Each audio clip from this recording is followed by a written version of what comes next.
Hello po mga kababayan, si Dante Maravillas. So pag-usapan natin ngayon yung Independent Commission on Infrastructure, yung ICI po. Makita niya Mr. Maravillas, may ICI pa, di ba tigbak na? Nag-meeting 2 days ago. Ayan o. January 30 pa pala to. 4 days ago. Kasi February to na ngayon. Sabi dito sa report, ICI cuts Ghost Flood Control Projects list to 416 after review. Yan yung ICI. 2 days ago, Independent Commission for Infrastructure meets to discuss 421 suspected ghost flood control projects. Tapos wala na po. Tahimik na. Pangkitan niya Mr. Maravillas ganon. Ewan ko kung bakit ganon, kaya gusto nating kalampagin. Kasi, unang-una, yung iba pang mga senador na naimbestiga ng Senado, nasabit yung pangalan sa investigasyon po ng Senado. Based doon sa mga testimonies, lalo na po ni Josec Bernardo, parang wala nang pinapatawag yung ICI mga kababayan para magsagawa ng recommendation kung pa-filean ba nila after their own inquiry. Hindi pa nila pinapatawag po, lalo na po yung kababayan namin na si Chis Escudero. So katakataga, ano na nangyari? Naging tahimik na po. Ito na yung pinakang latest na activity mga kababayan o balita mula sa ICI. ICI cuts Ghost Flood Control Projects list to 416 after review. Mula sa 421, 416 na lang daw mga kababayan. Yan. The 421 initially validated ghost flood control projects were reduced to 416 upon verification, since some of these were double entries according to the ICI. Special Advisor na si Rodolfo Azorin Jr. sa kanyang pahayag mga kababayan nung last week pa, nung Friday.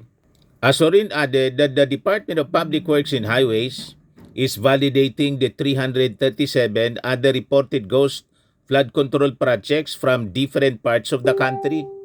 We're working together. That's why we are now trying to divide the tasking between the NBI, CIDG, and the Armed Forces of the Philippines.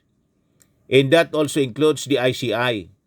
Sabi po ni Azorin. So yon, mga kababayan, ang pinakang latest. Pero yung mga naisangkot based sa mga testimonies ng mga witnesses na pinatawag ng Senado, mga kababayan, hindi na napag-usapan sa ICI. So yun ang pag-usapan natin, mga kababayan, ngayon. Kung bakit ganon. Kasi halatado mga kababayan, maingay yung ICI pagdating kay Martin Romualdez. Noong mga nakalipas na linggo, laging nababanggit nila si Martin Romualdez. Pero pagdating kay Chis Escudero, ang tanong natin, bakit tahimik sila?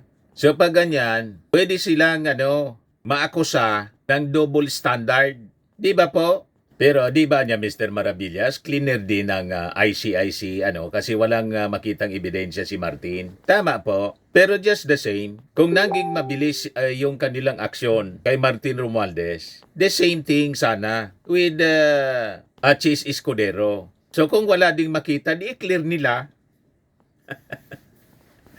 Ganon lang mga kababayan. Kaya lang pagdating mga kababayan kay Chis Escudero, wala yatang ginagawang investigasyon. Yung Independent Commission on Infrastructure. Yan ang tanong natin. Bakit ganon? So bakit kay Speaker Martin mabilis? Kay Chis Escudero tahimik? Yun ang tanong natin. Ngayon, kay Speaker Martin mga kababayan, sa totoo lang, naging mabilis kasi malinaw. Walang ni isang ebidensya kasi yung nakita. Wala mang credible testimonies. Walang money trail. Walang anomalya, malinaw, kaya cleared. Kaya lang mga kababayan, kay Chis Escudero, kabaliktaran po ang sitwasyon.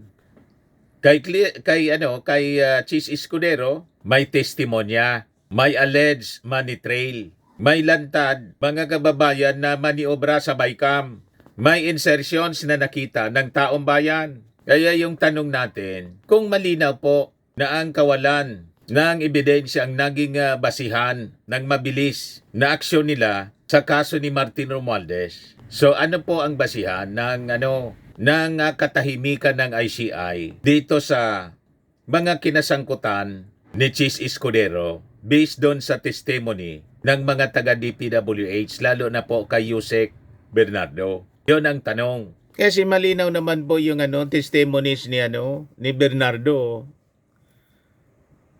Ex-DPWH Executive Roberto Bernardo Tags Escudero, Cory Villa, Binay in Kickbacks. Wala nang follow-up dito po sa mga balitang ito base sa naging testimonya ng opisyal ng DPWH. Yan sabi rito sa report ng ABS-CBN, Escudero, Bernardo said he and Escudero were friends with the senator's campaign donor, Maynard Ngo. The former DPWH executive said Ngo asked him submit a list of projects including those in Valenzuela and Marinduque, which were later included in the General Appropriations Act.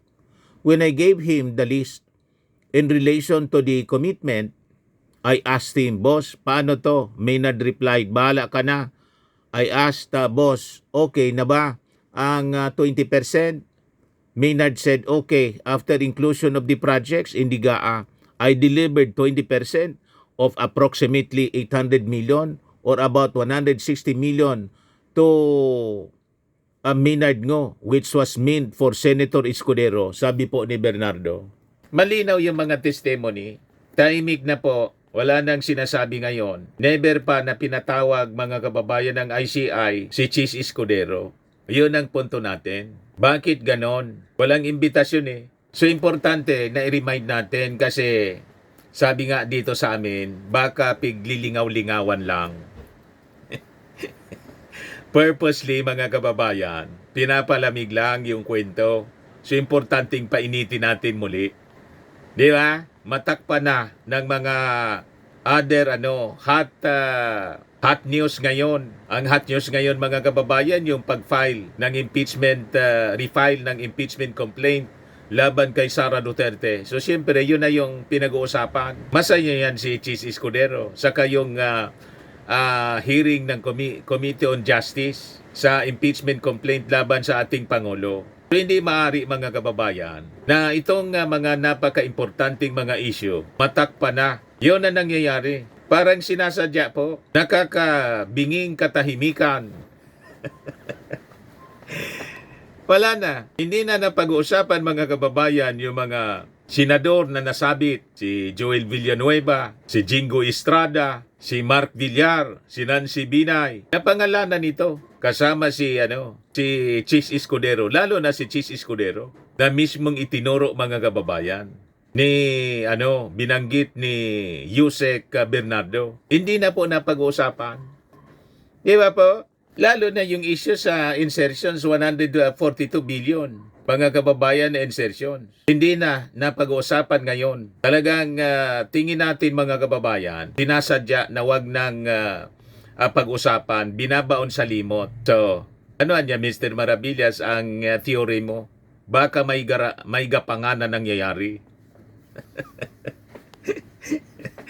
Pinapalamig muna pagkatapos niya, marami na anyang mga iba pang mga mainit na balita. It will just die a natural death. Kaya nire-remind natin yung ICI. Oy kayo dyan sa ICI, may natitira pa naman na tao yung ICI, yung chairman at saka yung special advisor. Bakit hindi ninyo pinapatawag si Chis Escudero? Ano nangyayari sa inyo ngayon dyan sa ICI? So walang recommendation na filing of case mga kababayan dito sa mga taong ito. Yun ang iniintay natin. Hindi pwede pong double standard. At isa pa, yung maingay mga kababayan na congressman from Navotas na laging binabanggit yung pangalan ni Martin Romualdez, si Toby Chanco, never pa natin na narinig na binanggit niya ang pangalan ni Chis Escudero. Ano ba? Mga kababayan, alatado.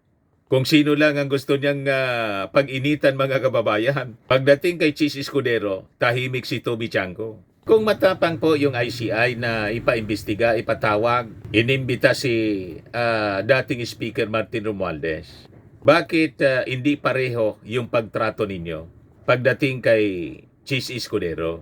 Yan ang tanong natin. So hindi po special case si Chis Escudero. Kung may testimonya na malinaw, malinaw naman po yung mga testimonya na narinig po natin. May pera na involved, alleged kickbacks by the millions. May money obra. Dapat sana may recommendation na kaso sa ombudsman. Kasi po sa ostisya, mga kababayan, hindi dapat mabigat ang batas sa mahina at magaan sa malakas. Kapag piniling manahimik po ang mga institusyon, ang katahimikan yon ay nagiging dahilan ng mga problema.